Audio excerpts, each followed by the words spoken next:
Bem-vinda, bem-vindo ao novo episódio do podcast Daria Lixo. Hoje é a convidada mais famosa que já entrevistei.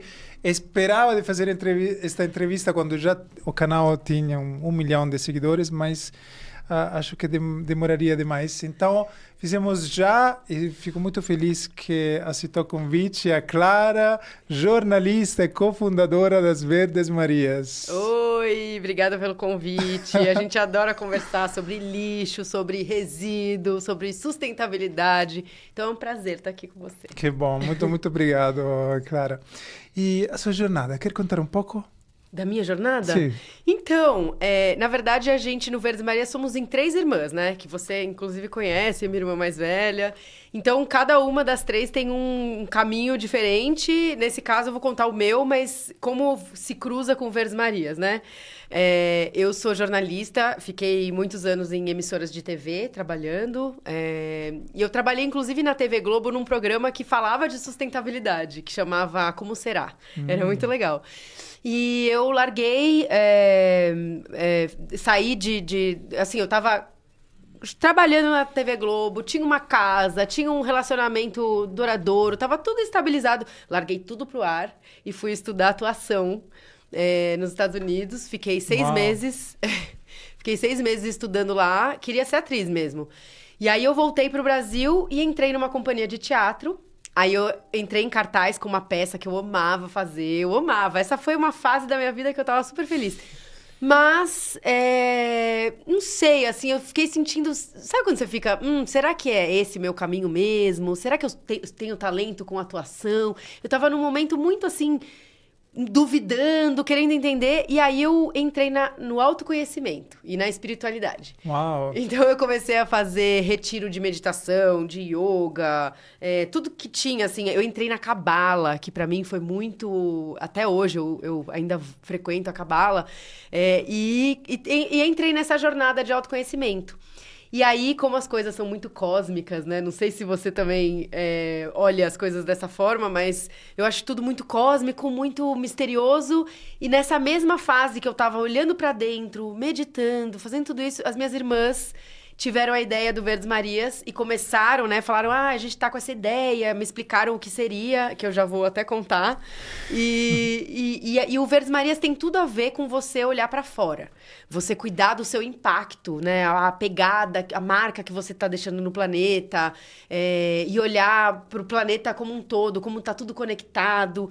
E tem tudo a ver com a espiritualidade, assim. Porque não adianta nada você só meditar e só olhar pra dentro e só olhar pra si. Você precisa olhar pra fora também. E a Cabala fala muito sobre compartilhar, sobre o altruísmo, ajudar o próximo. Eu entendi, assim, exatamente o que a palavra egoísmo quer dizer com a Cabala, assim, porque mudou muito minha cabeça. E aí eu falei, eu não tava muito ligada com sustentabilidade. Então eu falei, tá bom, vamos ver o que é esse Verdes Marias. E o Verdes Marias foi uma plataforma que a Mariana, minha irmã mais velha, ela já trabalha há muitos anos com sustentabilidade. Desde pequena, a gente brinca que ela ela nasceu querendo compensar o carbono do parto. A gente tem essa brincadeira. Porque ela sempre se quis reciclar, e, enfim, cuidar do impacto dela. Não sabemos de onde veio. E ela tinha essa ideia de fundar uma plataforma ou algum lugar que ela pudesse tirar dúvidas das pessoas. Porque todos os amigos dela, todo mundo vinha perguntar, como é que composta? O que eu faço se eu quero fazer trabalho voluntário? Sempre tinha pessoa querendo... As pessoas vinham tomar café com ela, ela levava horas nos cafés. Ela falou, eu quero juntar tudo num lugar só para as pessoas saberem as dicas já ali, sabe? Essa foi a ideia inicial do Verdes Marias. E a Carol, que é a nossa irmã do meio, ela fez uma viagem que impactou muito a visão de mundo dela. Ela falou, eu preciso fazer alguma coisa. Onde ela foi? Pra Índia. A Índia é forte. É forte, mas é louco que quando a gente conta essa história, as pessoas falam, mas e o Brasil? O Brasil também. Mas sim, às vezes a pessoa precisa sair pra ver, né, a própria casa, as coisas em volta, enfim. No caso dela foi a Índia. E aí ela voltou chorando e falou, Mari, eu preciso fazer alguma coisa, Mari, vamos juntas fazer essa plataforma de sustentabilidade, de trabalho voluntário. No começo do Verdes Marias a gente falava muito de trabalho voluntário, agora a gente até diminuiu, mas era muito ligado também. E aí elas duas... Em que sentido falava muito do de trabalho voluntário? A gente falava muito do Atados, né? Que é aquela plataforma que você pode procurar trabalho voluntário lá, que é muito legal. Então, eu fiz muitos anos da minha vida um trabalho voluntário numa crechinha, com crianças. Então, a gente sempre dava dicas aonde tem trabalho voluntário. Aí, quando a gente ia fazer algum trabalho, a gente falava, nessa sexta vai ter plantio não sei aonde. Entendi. Então, a gente falava mais disso. E aí, quando elas me convidaram, eu não estava ligada com sustentabilidade, eu estava em outro momento, mas eu estava nessa coisa espiritual. Eu falei, interessante, eu quero olhar para o meu impacto, eu quero aprender sobre isso, me interessa. E a gente é muito amiga, nós três, né? A gente é meio grudado, assim. E aí elas falaram, a gente não consegue fazer o Verdes Marias se não tiver as três, né? E aí eu entrei, e aí elas tiveram uma sacada que foi muito boa, assim. Elas pegaram duas coisas que se conectam muito comigo para fazer eu me interessar pela sustentabilidade, pela coisa. Uma foi, como eu sou jornalista, elas falaram assim, então, Clara, você vai ser responsável por escrever os textos do nosso site. E para escrever os textos do site, você tem que estudar, ler muito, ler livro, participar de cursos que tiverem, você precisa entender, né? Então, elas me deram vários livros, documentários, coisas para eu... A Mariana, principalmente, que a Carol também foi aprendendo junto comigo. E aí, eu fui lendo e entendendo, e a outra coisa que elas pegaram minha foi... Eu era muito consumista. E aí, a arara do meu armário chegou a arrebentar de tanta coisa que tinha... Elas pegaram isso e falaram, Clara, você vai doar uma parte do seu armário e vai olhar para o seu consumo. E aí eu assisti um monte de documentário sobre o por trás da moda, né? O impacto da moda e tudo. E aquilo fez um bug na minha cabeça tão grande, porque eu tava vivendo outro momento e eu parei tudo e falei, gente... Esse estilo de vida meu é horrível, não é bom pra ninguém, nem pra mim. Porque eu tinha dívida, eu tinha problema de ansiedade, muita coisa, sabe? Eu queria sempre estar com as coisas, o produto de farmácia que tava na moda, eu queria comprar, mas por quê? Não faz bem pra minha pele, sabe? E eu fui aprendendo isso, escrevendo os textos do site, eu me apaixonei profundamente pela sustentabilidade. Eu falei, gente, é isso que eu quero fazer da minha vida. E não quero mais atuação, não quero mais... eu quero fazer isso. E aí, no final, acabou que a gente tinha outros empregos, né? Junto com o Verdes Marias, a gente foi largando, porque não foi crescendo o Verdes Marias. Muito. Que ano era esse? Que a gente começou o Verdes Marias? Era 2018. Ok. Eu sempre fico confusa se era 18 ou 19, mas era 18, foi 18. E depois, quem te conhece sabe que você não largou, por exemplo, a atuação, porque cada vídeo é Você é um pouco atriz, né? Sim, tem alguma coisa ali artística. Bastante artística. E também continua a escrever os roteiros, né? Escrevo todos os roteiros. Aí vira e mexe, quando a gente se aprofunda muito em um assunto, eu escrevo lá no site. Então, recentemente eu li um livro sobre ultraprocessados. Nossa, um livro incrível, maravilhoso, que chama Gente Ultraprocessada. Até fica a dica aí. E esse livro mexeu muito comigo e eu fiz um texto bem aprofundado, assim, no nosso site, sabe? Quando a gente tem alguma coisa para colocar que a gente quer se aprofundar, a gente vai pro site. Então, realmente, o jornalismo e a atuação ainda estão um pouco ali, né? Com certeza, com certeza. Então, é num blog, né? Vocês têm um blog no site. A gente tem... não sei se dá pra... no site tem uma área que tem os textos, né? Os textos, artigos. Sim, alguns. A gente precisa atualizar mais, né? Mas ainda isso é... difícil, né? É difícil neste mundo da comunicação moderna. Eu pessoalmente sofro um pouco de ansiedade de não conseguir fazer tudo o que poderia fazer. Sim. E imagino que vocês também, às vezes, né? A gente quer fazer tudo, mas as pessoas falam, vocês precisam ser mais ativas no LinkedIn, vocês precisam ter um YouTube, mas a gente fala, ai meu Deus, precisa de 8 mãos. Sim, muito tempo. Se você ainda não conhece as Verdes Marias, tem um canal no TikTok, no Instagram. Eu nem contei YouTube, o que é o Verdes Marias, né? Pode contar. Não, mas você tem razão. A gente começou no Instagram, só com o Instagram, trazendo dicas de como você ser sustentável no dia a dia. Então, como gerar menos impacto. Então, separar os seus resíduos, compostar em casa, trocar os materiais de plástico por outros materiais, todas essas pequenas atitudes. E aí a gente foi... Como foi chegando muita gente, a gente foi percebendo que aquilo estava crescendo, aí a gente... Hoje a gente tem palestra, a gente tem podcast, a gente tem um podcast infantil que chama Contos da Capivara, que tem histórias para crianças que a gente ama. Você que conta? Eu sou a capivara, mas a gente...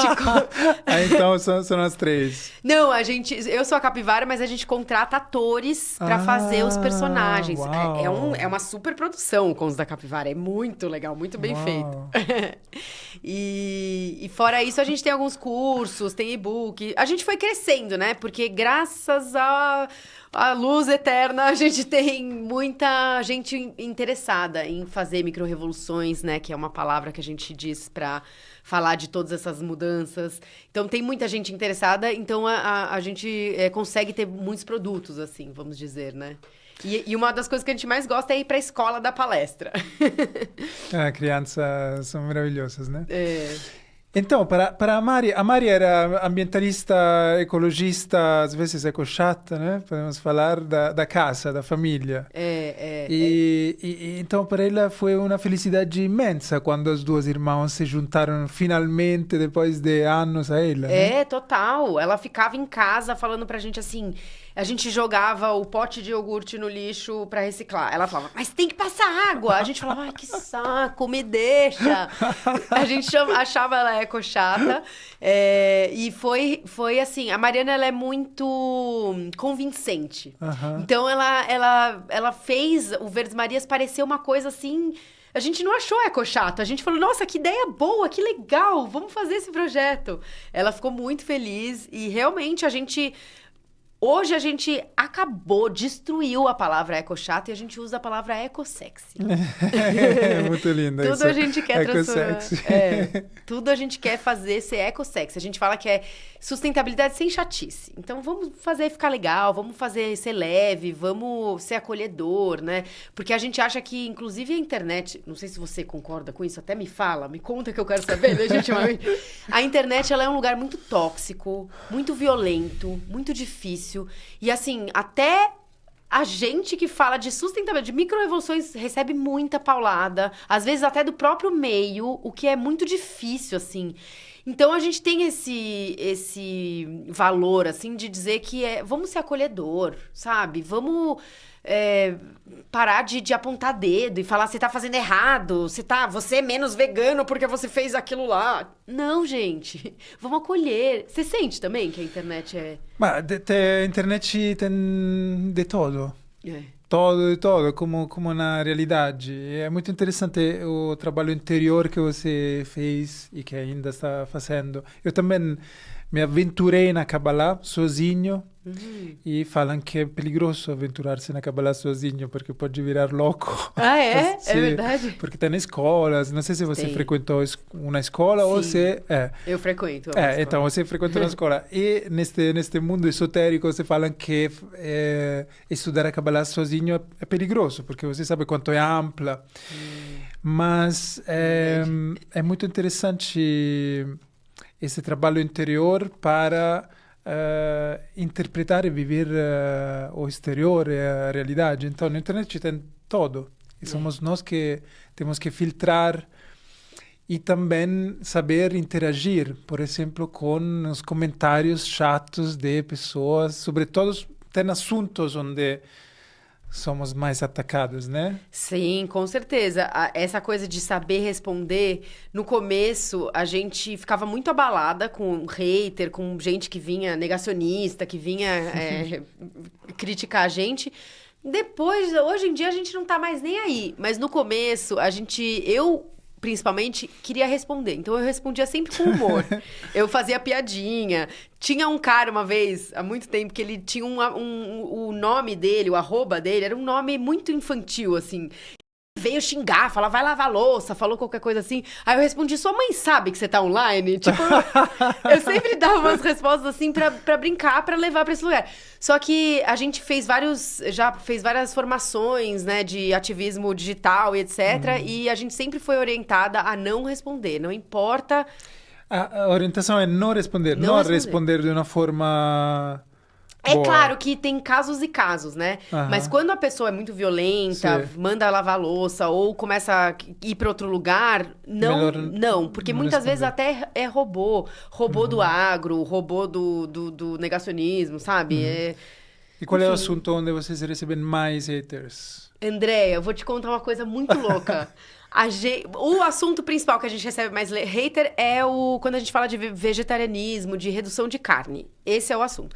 Mas o que eu quero te contar é que, cara, recentemente, um dia eu tava na praia, no Rio de Janeiro, com meu marido, tranquilinha, tinha tomado umas cervejinhas ali, né? Tava ali com a cervejinha e tal.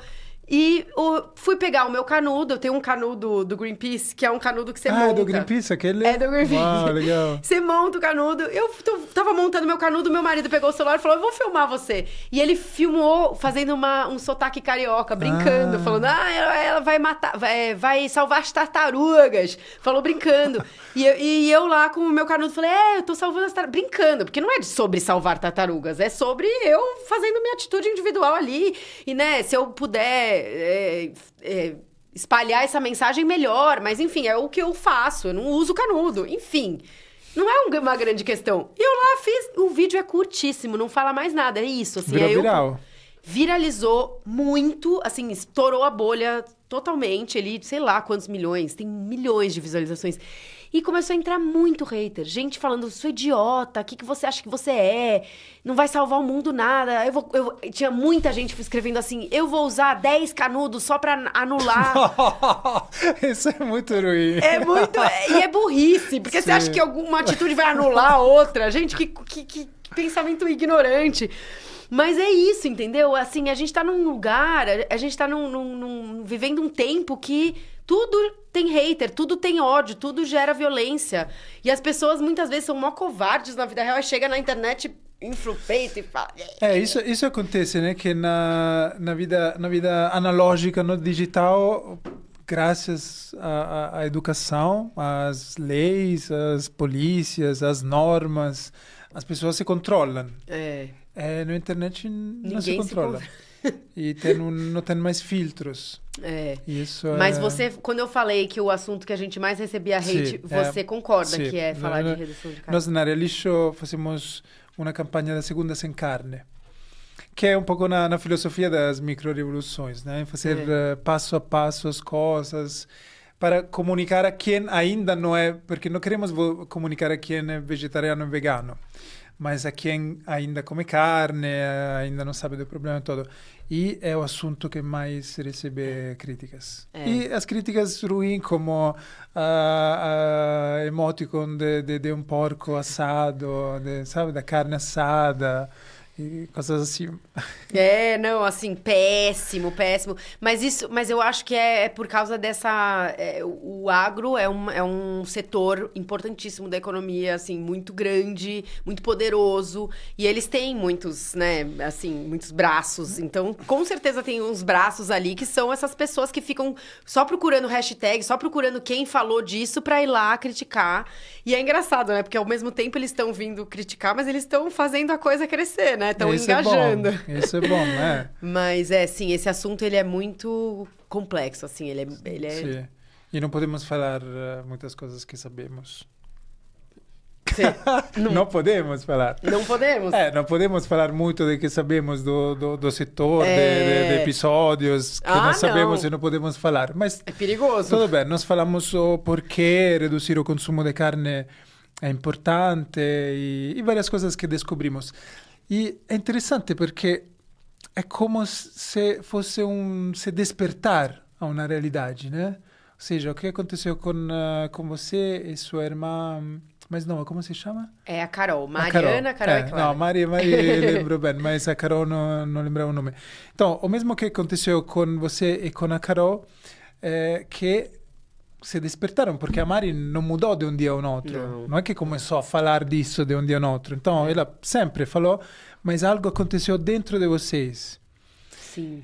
E você lembra que foi este percurso de introspeção, de interioridade? Foi isso que eu tava te contando, assim, todos esses retiros e toda essa autoconhecimento, essa coisa da espiritualidade, a espiritualidade, ela não fala muito, né, de sustentabilidade, não fala de cuidar de meio ambiente, eles falam que tá tudo, assim, todas as espiritualidades no geral, né, falam que tá tudo conectado e tal, mas é uma chavinha que pelo menos pra mim, ela veio de fora mesmo. Veio de...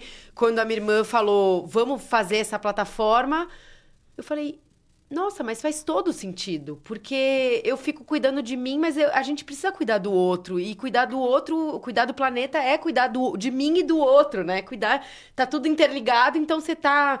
Quando você tá reduzindo o seu impacto, você tá também afetando o outro, você tá, né... É sobre olhar pra dentro e é sobre olhar pra fora. Então, com certeza, o meu despertar, ele veio... Eu lembro que eu não era vegetariana ainda, mas o dia que eu virei vegetariana, eu lembro que foi assim, eu já tava inclinada a reduzir meu consumo de carne, porque eu tava muito... mexida com a causa animal. Eu já tava lendo o que as minhas irmãs estavam mandando, assistindo os documentários todos, fazendo toda a lição de casa. Depois eu até fiz uma pós-graduação em meio ambiente e sustentabilidade, porque eu fiquei querendo aprender muito. Eu falei, eu preciso mergulhar nisso. E eu já tava começando a entender, e eu falei, eu vou reduzir meu consumo e tal. E aí um dia eu fui num retiro de yoga e meditação, era junto, né? Era para professores de yoga, e eu me enfiei lá, porque meu professor me enfiou. E aí eu sentei na mesa com o mestre, né, que tava guiando esse retiro, e ele falou, você é vegetariana? Ele nem perguntou meu nome, ele falou, você é vegetariana? Eu falei, sou? Eu tava reduzindo, eu falei, sou, porque eu vi que ele falou, Aí ele começou a me trazer todo o discurso espiritual, de como você carregava. Eu respeito, a gente te respeita, né? Todo mundo, cada um tem o seu tempo, cada um tem o seu... Mas me tocou muito essa coisa dele falar que você tava carregando a energia da morte no prato. Quando você tem um bicho morto ali, você tá carregando aquela energia e você tá colocando pra dentro de você. E tudo que tem em torno daquela morte, como é que foi aquela morte, né? O que tem por trás, qual o impacto daquilo. E aí, essa coisa espiritual de eu estar carregando uma morte no meu corpo, e eu tava tentando tanto ficar com energia boa, sabe? E eu falei, nossa, e aí eu cheguei em casa, contei pra Mariana, assim, falei, olha, eu tô realmente querendo parar, não adianta mais reduzir, eu quero parar mesmo. Aí a Mariana falou, Clara, deixa eu te falar sobre o impacto ambiental. Aí ela me falou, daí ela trouxe toda a coisa do desmatamento, tudo. Eu falei, gente, é isso que eu precisava, assim. Então, eu acho que esse despertar espiritual, ele é bem benéfico, assim, pra quem tá querendo levar reduzir o impacto e tudo, e para esse lado E tem outras pessoas que são mais extrovertidas, porque você é extrovertida, muito extrovertida, né? Acho que sim. Mas foi um olhar interno que te despertou ao externo deste sentido da sustentabilidade, mas tem outras pessoas que imagino que olhando na sustentabilidade, nos problemas do meio ambiente, também começam a ir dentro de si mesmo para entender o equilíbrio, as dinâmicas interiores, né? Sim. Ou seja, as duas coisas são muito conectadas. E quando tem até um assunto, assim, que eu acho que é totalmente sobre autoconhecimento e sobre olhar para dentro, que é a coisa da indústria da beleza. A gente esses dias a gente foi dar uma aula, dar uma palestra lá numa escola, aqui na Zona Oeste, e uma aluna falou, porque essa coisa da gente ter que trocar usar roupa nova todo dia, né? Trocar roupa, não pode repetir roupa. E aí a gente tava até conversando com essas alunas, falando assim, mas é muito mais sobre você se sentir bem com você mesma. Então é autoconhecimento, é você entender que... Por que você tá querendo tanto mostrar uma coisa pros outros, assim, né? Tipo, o que te pega? E eu acho que a indústria da beleza, de você gastar muito dinheiro com 1000 produtos, 1000 coisas e sabe, tá sempre insatisfeito. E tinha uma tendência no passado que era de você dormir com 1 zilhão de produtos, que falavam que aí você acordava melhor, aí você punha faixa... Quando você fala, cara, você bebe água, dorme bem, se alimenta bem, né? Que são os 3 skincares mais eficazes que existem. É beber água, dormir bem, se alimentar bem, comer bem. quando você faz tudo isso, você entende que você precisa mesmo de tanto creme? Será que não é a indústria que tá te convencendo? Por que você é tão insatisfeita com o seu aspecto, né? Aí eu falei pra ela, se você se gosta muito, se você tá feliz com você mesma, você percebe que tudo bem repetir roupa. Porque se você gosta daquela roupa e ela não tá suja, né? Assim, qual que é o problema de repetir? As pessoas tentam, as indústrias, né? A propaganda, né? Nesse sentido amplo de... Porque o que vende é a aceitação dos outros, né? E... a insatisfação, né? Consigo mesmo. A confiança em si mesmo. A indústria vende isso. Então, vende o fato que, graças a uma roupa ou a um produto, você se sente mais confiante, mais aceitada dos outros. Que é uma coisa que antes era só feminino e agora é também masculino, né? Como argumento, como setor. Sim. Tem muitos homens que agora fazem cirurgia, sim, que colocam produtos. E parece que o Brasil é líder em... eu descobri isso. É uma loucura, né? Sim, eu acho feio e feias. Fica todo mundo igual, né? Mas não é nem igual, mas são feios mesmo. não sei por que eles acham... Tem pessoas que acham mais bonito. Não, e é uma loucura isso, mas assim... Uma outra coisa é que quando você fala, cara, eu quero entrar na sustentabilidade, eu quero reduzir meu impacto, mas eu quero estar na moda. Eu faço questão de, sei lá, comprar os produtos. Você pode fazer isso com esse olhar. Então, por exemplo, esse colete era da minha irmã, essa blusa eu peguei do armário da minha mãe, esse brinco é feito com tampinha de plástico reciclada. É uma menina que chama Ana Boechat, ela faz muito lindo. Joias com plástico reciclado. Parece uma pedra do mar. Não, ela bota um fiozinho com essa folha de dourada aqui e tudo, mas ela faz esse trabalho muito legal, que é coisa reciclada. Então, dá pra você ficar na moda, né? Claro, é um fato de elegância, de gosto e de brincar. Quem gosta, eu, por exemplo, não gosto muito de dedicar, mas tem coisas como uma meia, um objeto que me dá um gosto a mim. A aprovação dos outros não é tão importante agora, mas entendo que na escola é muito importante. Sim. E esta coisa que cada dia tem que ser diferente é absurdo. Por exemplo, um apresentador de TV que tem que trocar. Mas mesmo os apresentadores de TV, eu vou deixar aqui a minha provocação, que eu acho que eles deviam dar um exemplo e mostrar por quê. Você usa... se bem que às vezes eles suam, aí pode ser que talvez precise trocar. Não, mas claro. se não... Porque, por exemplo, aquela princesa que eu esqueci o nome, a grande princesa da Inglaterra lá, que falam muito dela. Elizabeth. Não. A princesa. A atual princesa. Que eu esqueci o nome, mas ela é toda da moda e tal. Ela vira e mexe, repete o vestido. E aí todo mundo fala, nossa, ela repetiu o vestido. Boa! Faça isso mais. E pessoas que vão no tapete vermelho. Existe também assim, várias pessoas que vão no tapete vermelho também com vestidos que foram usados há não sei quantos anos atrás por uma outra atriz. Isso é muito legal. E assim, acho que essas pessoas que ficam em destaque deviam dar esse exemplo mesmo, falar, cara, tá tudo bem repetir, pra que precisa ficar, né? São sempre mais as pessoas também famosas que falam sobre esse assunto, né?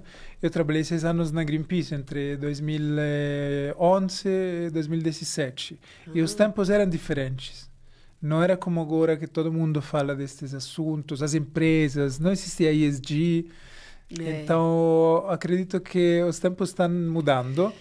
Sim. Quando mais precisamos, porque sabemos que não temos muito tempo né, para reverter algumas coisas muito, muito grandes. E o approach de vocês é isso das micro-revoluções, que é algo que é muito importante para acalmar um pouco a ansiedade, chamada também de eco-ansiedade. Ou seja, uma pessoa se desperta a este grande problema, a um aspecto, e depois um outro, aumenta a consciência do problema e também pode aumentar o medo, a ansiedade. Então, dar soluções práticas, simples, ajuda. Muito. Tanto o meio ambiente quanto a pessoa. Não, mas a gente tem vários lugares, assim, para defender as micro-revoluções, né? Porque tem muito esse discurso de, a ação individual não adianta nada, mas é só uma pessoa. A gente tem tantas respostas em tantos lugares, assim, que primeiro é isso. Você começa com uma sacola retornável que você evita a sacolinha plástica no mercado. Começa assim. Aí você fala, mas se eu tô levando a sacolinha e tá sendo tão, né, tá me fazendo tão bem, tá sendo tão legal, por que eu não, sei lá, troco a esponja do meu cozinha por uma bucha vegetal? Vou testar. Aí a pessoa vai testando isso, testando aquilo, compostando e tal. Quando ela vai ver, ela tá votando num candidato que aí vai ter né, assim, votar é uma micro-revolução mega importante, assim. Então, assim, você vai começando com essas pequenas e acaba indo pra uma coisa maior. De repente, você tá lá numa petição, participando de um movimento maior. Isso é um lugar que você mesmo pode ir ampliando. O outro lugar é você ir... contaminando, vamos usar, eu tô com falta de outra palavra aqui, mas as pessoas à sua volta. Então, você fala pro seu vizinho, olha, eu tô compostando, se você quiser jogar aqui na minha composteira, tem um adubo aqui pra você. Da onde veio? Da minha composteira, vem ver. Aí você começa a convencer ele, aí ele começa a compostar também. Aí, sei lá, a sua sogra, vai indo, isso vai se ampliando, né? As micro-revoluções, quando feitas por muitas pessoas, podem gerar um impacto maior, assim. E tem também o lugar de que tem muitos exemplos de grandes revoluções, grandes mudanças na história que foram começadas por uma pessoa, assim. A gente tem, que me veio na cabeça agora, o exemplo da Rosa Parks, que foi aquela mulher negra que se recusou a levantar do ônibus porque ela estava cansada, chega de segregação, isso não faz sentido, tô cansada, não vou levantar. E gerou um movimento, né, antirracista nos Estados Unidos, e foi gigante, foi uma super revolução. Foi uma mulher. Aí tem o exemplo da Paulista, que a gente tem aqui em São Paulo, que ela é aberta aos domingos. Foi um movimento de poucas pessoas, né? Que foi lá, batalhou. Não sabia. Foi o Sampa, Minha Sampa. E assim, por trás de empresas existem pessoas, né? Então a gente quer atingir essas pessoas. E assim, não faz sentido você dizer, mas é só uma pessoa, é só um canudo. Não é, porque a gente tá somando, não é? Eu não tô sozinha, nenhum homem é uma ilha, né? Tem aquela frase. As pessoas estão conectadas, então se você está fazendo a sua coisa, de alguma forma, você vai impactar alguém, e isso pode ficar maior. A ação individual, ela é fundamental, assim. As grandes ações são feitas de ações individuais. A gente vai defender para sempre as micro-revoluções e essas ações individuais, porque todo mundo tem que se sentir empoderado. Você até trouxe isso também, né? Você falou, a pessoa fica ansiosa, fica nervosa, tipo, as mudanças climáticas, meu Deus. Você vai fazendo um pouco na sua casa, você fala um pouco mais calma, você fala, não, calma, eu tô aqui fazendo minhas coisas. Aí você começa a ter um olhar também, começa a ver outras pessoas fazendo também, a parte delas, porque isso também é parte do novo negacionismo. Eu tava ouvindo um podcast outro dia com a Nathalie Unterstal, ela explicando, assim, que assim, não sei se dá pra dizer que é o novo negacionismo, mas as petroquímicas, as grandes empresas que querem trazer o negacionismo, essa é uma ferramenta delas também, é dizer, não dá mais tempo, não adianta mais, esquece, já era, agora já era, vamos lá. E se todo mundo acreditar que já era, vai ser realmente já era, né? Sim. Então, isso também é uma ferramenta que a gente tem que lutar contra. Né? E falar, não já era não. Para com isso. E tem muita similitude também com os grandes mestres de sempre, que falam que as pessoas estão dormindo, né? De um lado, e tem pessoas que são despertas, iluminadas, que é só entender que nós temos um poder, temos um impacto em nós, nosso pequeno ambiente, perto do meio ambiente, perto de nós, nas pessoas, mas o sistema de poder dominante não quer que nós indivíduos temos esse poder. Então é esta luta entre estas grandes forças. É verdade. Qual é a sua micro-revolução mais complexa, mais difícil ainda para praticar? Eu vou trazer aqui, mas é difícil. Essa pergunta é triste. Você tá me expondo. É chata. Puxa, é o carro. Uhum. Eu Eu ando de transporte público sempre que eu posso, o metrô. Eu amo o metrô, porque eu acho que o metrô você pode dormir, relaxar, fazer... Quando não tá lotado, você consegue desligar. E no carro você tem que sempre ficar alerta, né? Eu adoro desligar, então eu amo o metrô. Mas... eu às vezes ainda pego o carro, às vezes é difícil, assim. O que eu queria reduzir mais o meu... Você pega o carro porque gosta de dirigir ou... Não, porque é Não, cômodo. porque muito longe, um lugar é muito longe, aí eu não sei, sabe? Tipo, a casa dos meus pais, por exemplo, não tem muito acesso de transporte público. Você tem que pegar não sei quantos ônibus, eu falo, vai ser muito mais rápido, sabe? Assim, mas pega também Uber ou... Então, é carro no geral, não só eu dirigindo, okay. é o carro no geral, porque o Uber também, assim, não é carro. Não é um transporte público. Não é um transporte público. Mas assim, se a gente vai no centro, se a gente vai num lugar que tem sabe, que a gente sabe que vai dá pra ir acessar e é fácil, é rápido, a gente pega metrô sempre que dá, mas eu queria muito mais, porque assim, eu até pedi de Dia dos Namorados pro meu marido, eu falei, conserta a minha bicicleta pra mim, por favor, porque a bicicleta também, eu posso ir de bicicleta pra casa da minha irmã. Mas às vezes também, eu e as minhas irmãs, a gente sempre tem sacola. Tem que levar uma sacola com um prato não sei da onde, tem que levar uma mesa que ela pediu, tem que... E aí não dá pra ir no transporte com uma mesa, né? Então, tem esse motivo também, que a gente tá sempre com o carro abarrotado. E carro elétrico já pensaram ou não muito?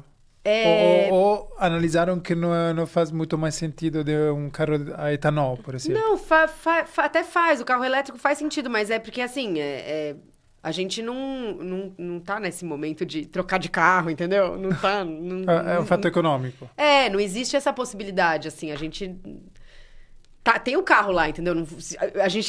A sustentabilidade também é sobre usar o que a gente já tem, né? Claro. A gente já tem um lá. Se eu comprar mais um, porque é elétrico, aí não vai ser, né? Não vai ser tão sustentável essa atitude, porque eu vou estar comprando mais um, né? Então, acho que a cidade está crescendo muito nessa coisa da mobilidade. A gente está ganhando muitas ciclovias, né? O acesso com as bicicletas está ficando cada vez melhor. E também as linhas do ônibus, né? São muito importantes. Sim, corredores de ônibus. Corredores de ônibus. Obrigado, me corrige o meu português. Muito importante. Eu, pesquisando um pouco, entendi que foi um prefeito, não? O Haddad, que é o atual ministro, que fez um grande trabalho para os corredores do ônibus. Mas você vê como a educação ambiental é importante, porque todas essas atitudes, né, essas escolhas de ampliar corredor de ônibus, ampliar ciclovias, o cara que está no carro dele fica irritadíssimo, fala, pô, mas agora tirou aqui, botou uma faixa aqui, vai ficar mais... Reclama, e ele não entende a importância do transporte coletivo, de ter, né, de ampliar a mobilidade para, assim, porque o transporte público é uma solução muito boa para, né, ampliar a sustentabilidade na cidade. A mobilidade é um caminho. E as pessoas não entendem, que nem quando proibiram sacolinha plástica no mercado, que todo mundo ficou pé da vida. Ninguém entendeu. Precisa de educação ambiental, as pessoas precisam entender por quê, né? Precisa ter um trabalho conjunto, assim, com a população. Sim, e com certeza. Tem também coisas que uno entende com o tempo. E não precisa esperar que todo mundo entenda para passar uma lei, uma regra mas nova. A das sacolinhas voltou, né? Assim, sim. Não ficou. Hoje não é proibido, né, sacolinha. Quer dizer, você paga... Mas isso eu acho que é mais para o lobby do petróleo que para as pessoas que protestam. Porque as pessoas protestam por muitas coisas e não muda nada, não muda né? nada. Mas eu acho que se você tiver pessoas como aliadas, né, se você tem pessoas a seu favor, você consegue passar um monte de legislação, você consegue passar um monte de regra nova para a cidade, que vai ser boa, se você tem as pessoas a seu favor, né? Se você não tem, você não consegue. Claro. Sozinho é difícil passar as coisas. Mas realmente o lobby do petróleo é poderosíssimo. Até o tratado de plástico lá, eles não conseguiram resoluções importantes para a produção por causa do lobby. Quando a gente briga contra o plástico, é uma briga contra o petróleo, afinal, né? Então é uma briga difícil, porque são muitos potentes. Vemos aqui no Brasil também que o Lula não consegue se posicionar contra o petróleo, novas perfurações. Ele não consegue não, né? Não só não consegue, ele é a favor, de perfurar, é difícil isso, né? É muito difícil. Mas Sì, ônibus é muito bom e acho também que é importante mudar de hábitos, como viajar ajuda a você ir fora da sua comfort zone. Eu, por exemplo, na Itália, eu morei e cresci em Roma e sempre me movia de scooter. Nunca utilizava transporte público. E só morando em outras cidades onde também funcionava melhor, comecei a utilizar o transporte público. Aqui em São Paulo, utilizo muito o transporte público, ando muito, que é uma coisa diferente, é uma atitude diferente. Então, é trocar de hábitos, né? Não, e isso você perguntou assim, qual é a microevolução mais difícil? Pra mim, essa é mais difícil, mas é uma que eu tenho me forçado muito, assim. Então, vira e mexe também essa coisa de caminhar. Às vezes eu vejo que o ponto é super longe do lugar onde eu vou, mas vamos lá, vai caminhar, porque também é bom pra saúde, exato. né? Então, acho que assim, usar o transporte público só tem benefícios, né? Claro que tem as dificuldades, que às vezes tá lotadaço, é super, né? Às vezes é bem difícil.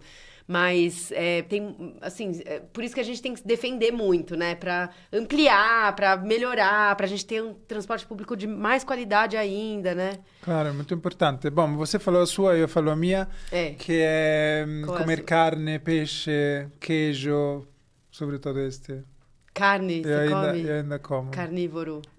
Sì, não sempre. Como 2, 3 vezes por semana.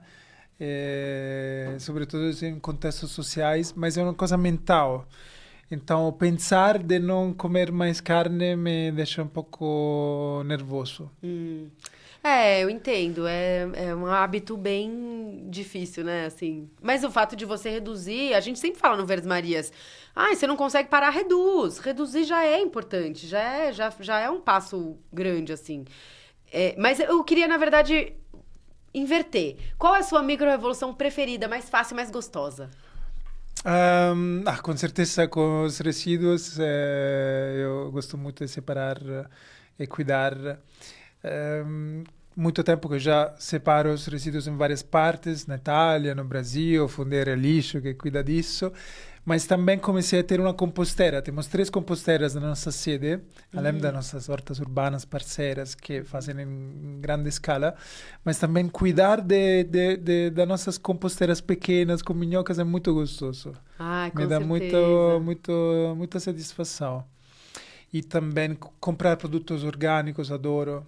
Onde você compra seus produtos orgânicos? Tem um lugar fantástico, eu vou deixar aqui uma publi grande, que é o Baru, Instituto Baru. Claro, você conhece? É no Butantã, claro. É assim, maravilhoso. Eu vou no Instituto Chão, que é o irmão... É o irmão, né?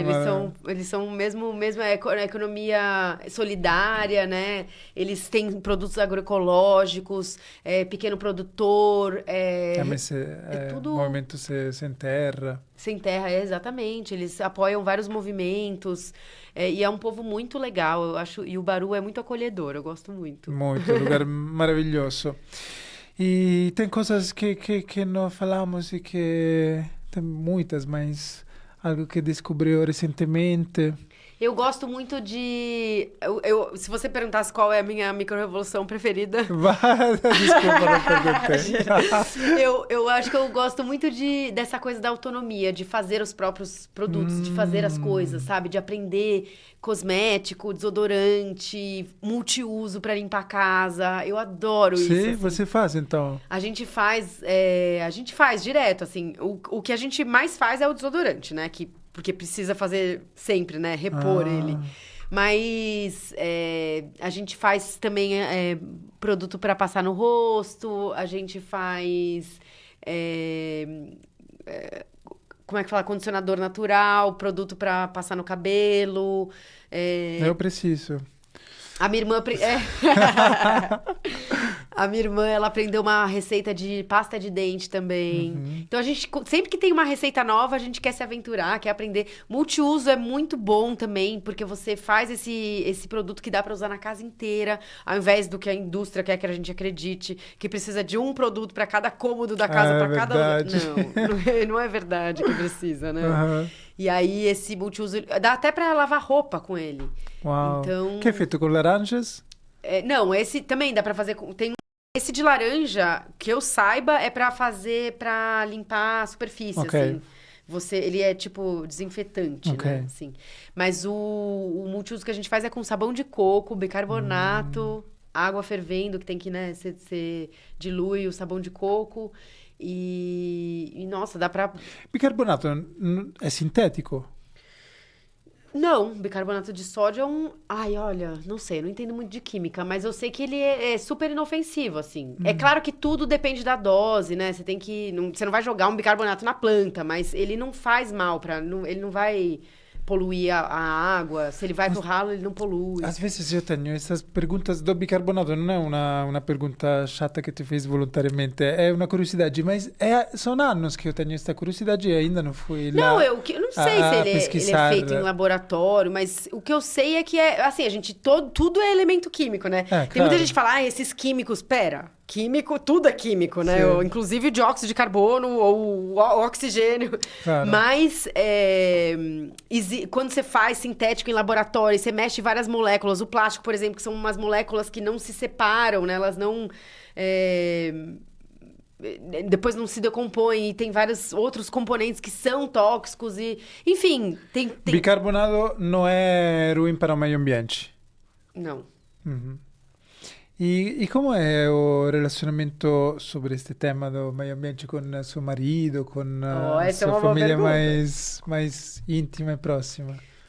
O meu marido, ele come bastante carne. Ah. Esse é um ponto que eu Em casa fico também? triste. Sim. Ele cozinha? E te Ele incomoda? Eu não encosto nas panelas, eu não encosto... Eu fico, ai meu Deus! Ele tem as suas panelas para carne, diferente das suas? Não, a gente usa, eu uso as sim? panelas, mas Porque assim, uma vez eu não eu fiz encosto quando ele cozinha. um hambúrguer, eu quase nunca cozinho carne em casa, mas uma vez fiz um hambúrguer e aquela panela fica super cheirosa de carne. O meu marido, ele sabe limpar, ele consegue que bom. tirar aquilo.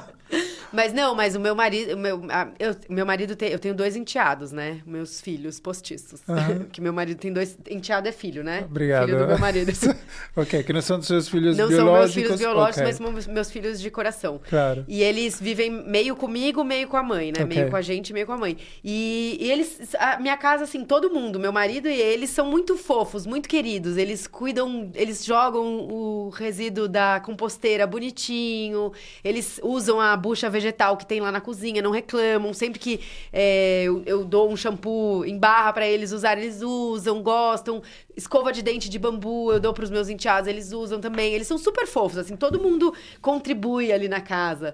Mas tem a única coisa, assim, que eu falaria, você pergunta como que é a relação, é tudo bom. A única coisa que eu fico chateada, eu falo, carne. por favor. Aí ele fala, E diminui um pouco ou não? ele não come todo dia, mas eu gostaria que ele reduzisse mais. Mas é isso, eu acho que essa é a maior dificuldade, assim. De resto, o meu enteado, tem um deles, o Chico... Ele tá estudando, o José também, José! Mas o Chico tá estudando pra fazer medicina. Ah, então já é grande. Eles são os dois que são grandes, O José é ainda mais velho, o José já tá na faculdade. E o Chico, que tá estudando no cursinho, ele tava outro dia, eu entrei na sala assim e tinha umas apostilas sobre mudança climática. Aí eu sentei e falei, Chico, me conta isso, você tá aprendendo no cursinho. Aí ele falou, nossa, toda. Aí ele começou a me falar sobre o dióxido de carbono, sobre os transportes, sobre o perigo de explorar petróleo na foz do Amazonas. Eu falei, mas calma, é bom ou é ruim? Ele falou, é ruim. Eu falei, ai, que bom, você tá aprendendo certinho. E, enfim, é muito legal que ele também tá aprendendo isso, né? Eles já aprenderam na escola, com certeza se falava disso, mas é legal ver que, assim, eles me veem falando disso desde sempre, mas eles também estudam isso na escola e veem que é um assunto relevante. Então, eles entendem a importância também do meu trabalho e tudo. Que bom, que bom. É legal. E esse assunto dos agrotóxicos, que é um assunto que a mim pessoalmente me pegou muito quando comecei a entender que não é só sobre nós a saúde quando comemos, não é só sobre o meio ambiente, sobre economia, sociedade, exploração, desigualdade. Quer falar um pouco sobre isso? Usar o agrotóxico? O que você entendeu deste mundo? Ai, nossa, agrotóxico, gente, me dá um... É engraçado que eu tava hoje de manhã, tava com os meus sobrinhos e eu não lembro, acho que a Manu que perguntou pra mim, assim, ela falou... Tem agrotóxico na nossa comida que a gente vai comer hoje? Aí eu falei, não, porque sua mãe compra orgânico.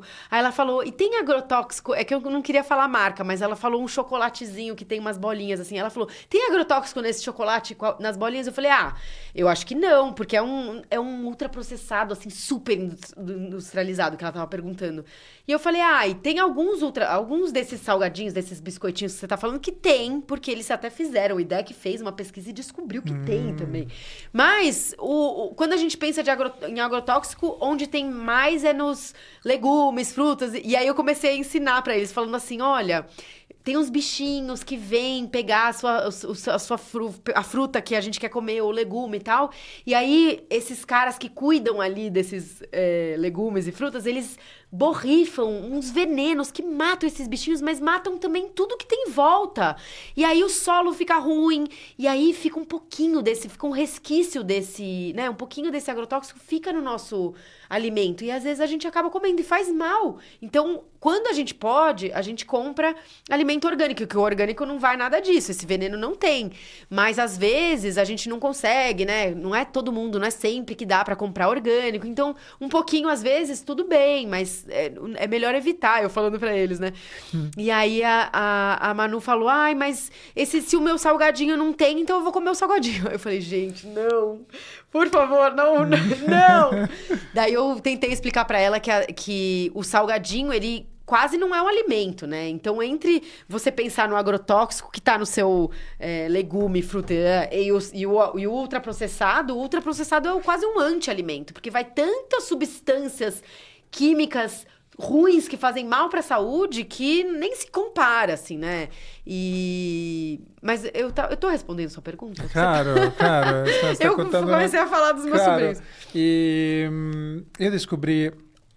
O que mais me chocou é uma história da Monsanto, que na Índia vendia estes transgênicos, sementes transgênicos, e nos contratos super longos, sabe os contratos de bancos, que nunca se lembram, porque são muito longos, estava escrito que o agricultor não podia plantar as sementes que nasciam naquele fruto.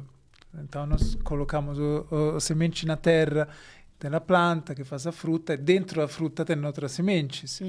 E no contrato da Monsanto para os agricultores estava escrito que as sementes não eram mais dos agricultores, porque eram da Monsanto. Ai, que horror. Você não sabia essa história? Não. É a Vandana Shiva que conta. Conhece a Vandana Shiva? Sim, conheço.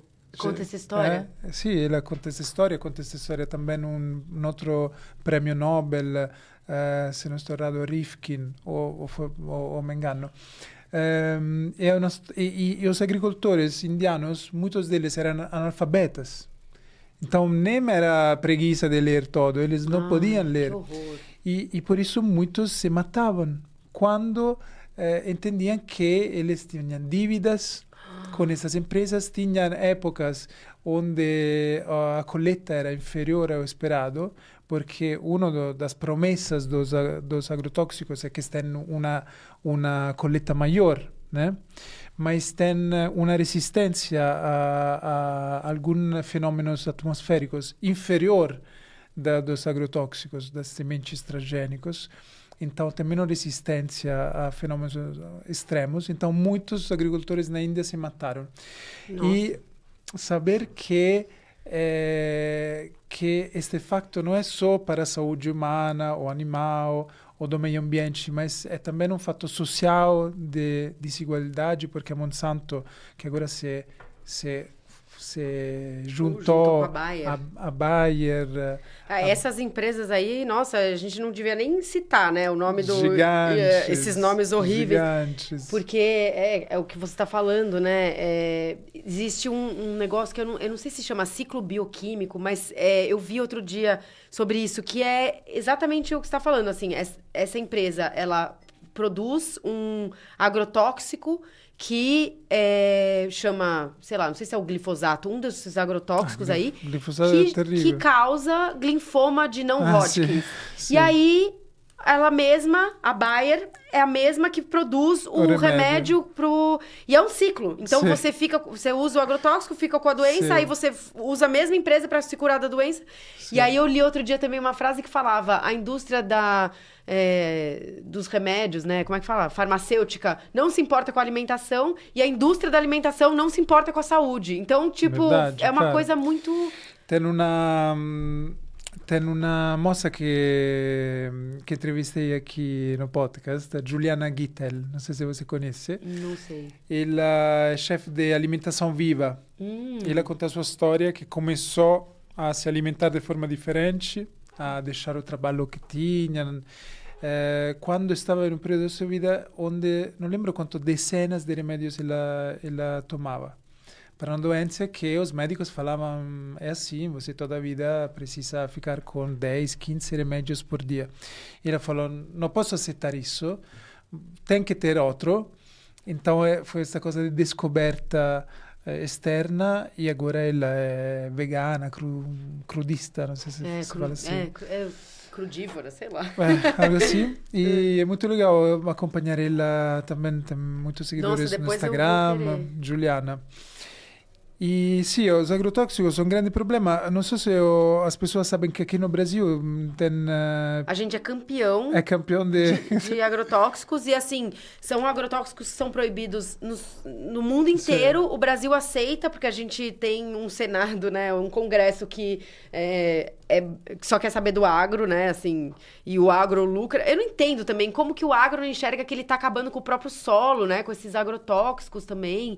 A gente é campeão no uso desses agrotóxicos, são proibidos lá. Então, assim, a Alemanha fabrica venenos, importa para o Brasil, mas lá na Alemanha ninguém nem toca, não existe, eles não usam isso. Então, assim, é uma loucura muito grande. A gente está acabando com o nosso solo, os bichos, né? A gente fala muito de quantos polinizadores também estão sumindo, né? A gente está com problema, os vagalumes estão sumindo, as abelhas estão morrendo. E tem também pessoas que podem ser que nos estão assistindo e falam, sim, mas vocês conseguem comprar orgânicos, nós não podemos, porque temos um orçamento limitado.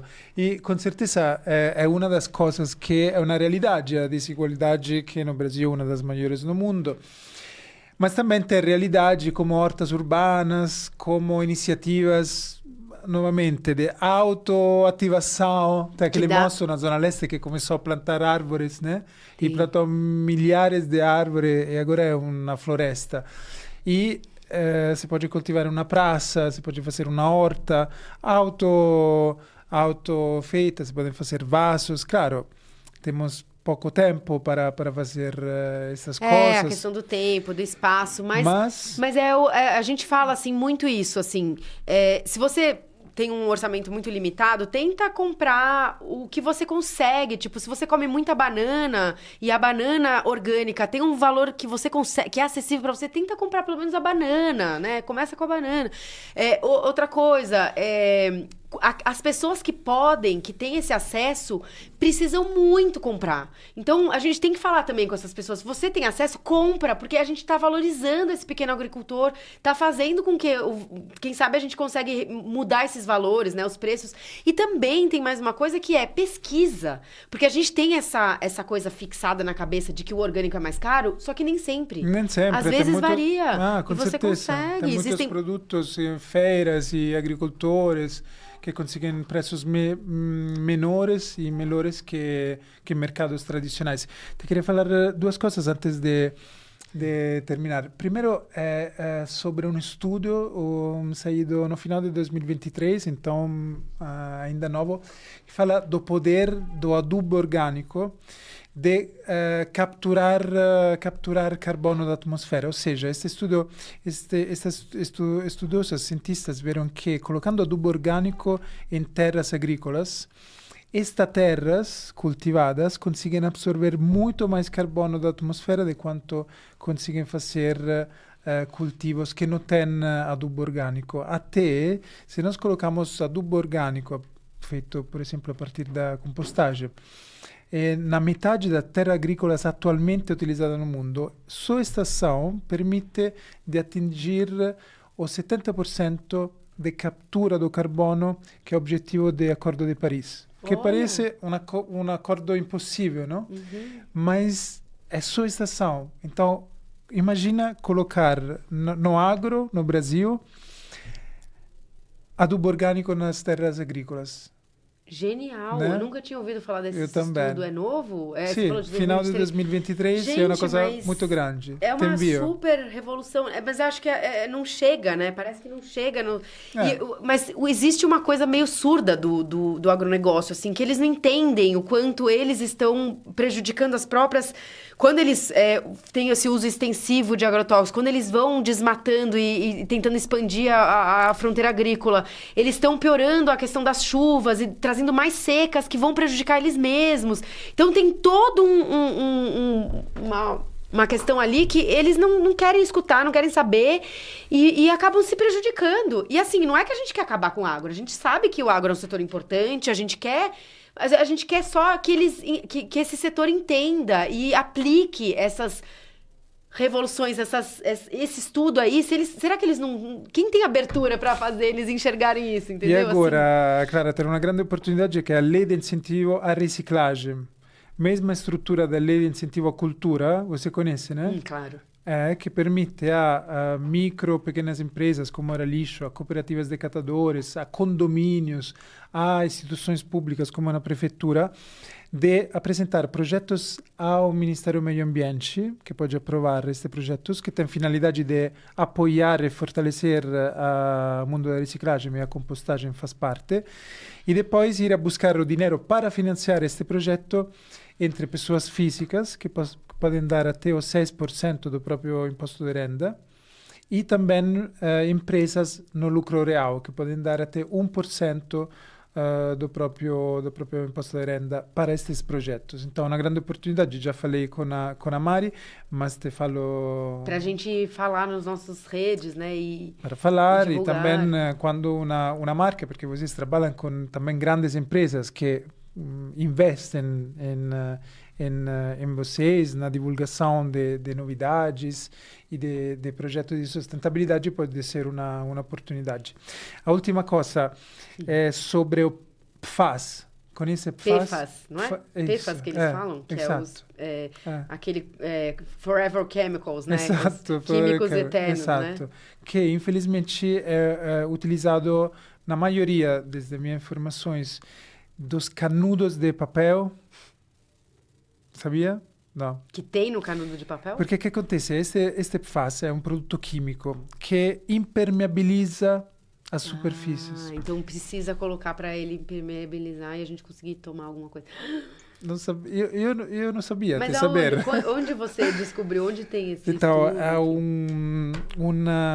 o fundador da empresa que é fornecedor de nossas sacolas compostáveis, que é uma pessoa muito séria. É uma pessoa que fundou esta empresa, um pouco como eu, para resolver um problema ambiental forte do plástico. Ele fundou uma empresa que se chama Oeco. Sei. E ele me falou esta coisa desta sostanza, que eu conosco bene questa sostanza perché no Greenpeace na Italia sono 10 anni che tem una campagna aberta denunciando quanto PFAS tem na água que bebemos. Ai, meu Deus. Na Itália. Na água acho que tem um estudo que mostra que a gente já tem, todo mundo muito, tem, né? Exato. Todo mundo já tem. E qual é o problema? Não é só utilizar, mas é também que depois a pessoa mais consciente fala, é papel, posso colocar na composteira, posso colocar... Não pode mais, então? Não, porque tem PFAS. Então, nós estamos... Vocês estão... Uma coisa é colocar... uma coisa é colocar no próprio vaso, então é um ciclo, não, na composteira de casa, no vaso da casa, tudo bem.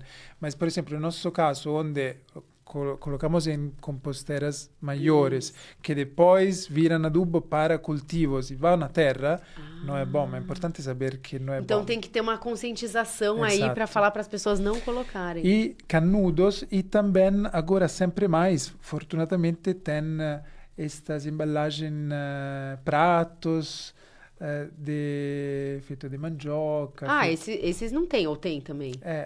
Desde a nossa informação também tem, a maioria. Será? Mas e aí, qual é a solução, então, gente? A solução tem, só que, como todo neste mundo, é mais caro, é mais elaborado, é mais inovativo.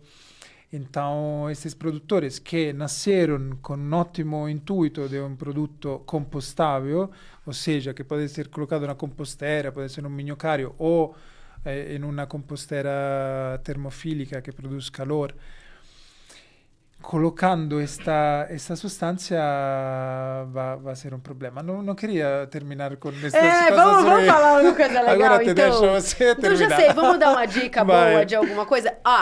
Eu não sei quando vai ao ar esse episódio. Daqui a pouco, 2 semanas. 2 semanas. Não, porque tá tendo a mostra Ecofalante de cinema. Mas aí já vai ter acabado. Já acabando. Mas... Podemos colocar antes, próxima semana. Não, mas de qualquer forma, tem todo ano a Mostra Ecofalante de Cinema. É uma mostra fantástica de filmes socioambientais que mudam a nossa cabeça, mudam a nossa visão de mundo, propõem muitas ideias e tocam a gente. E acho que o papel do cinema é um pouco isso também, tocar a gente, ampliar nossa percepção, né? Então, essa mostra Ecofalante de Cinema vale muito a pena assistir.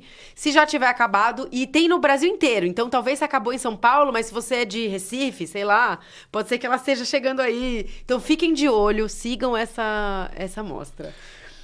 Muito obrigado, Clara. Colocamos Acho que aqui... foi bom, né? Terminamos alto. Muito bem. E vamos a colocar todos os links das redes sociais aqui embaixo. Muito obrigado pelo tempo. Obrigada. E até a próxima. Foi uma delícia. Obrigada a você.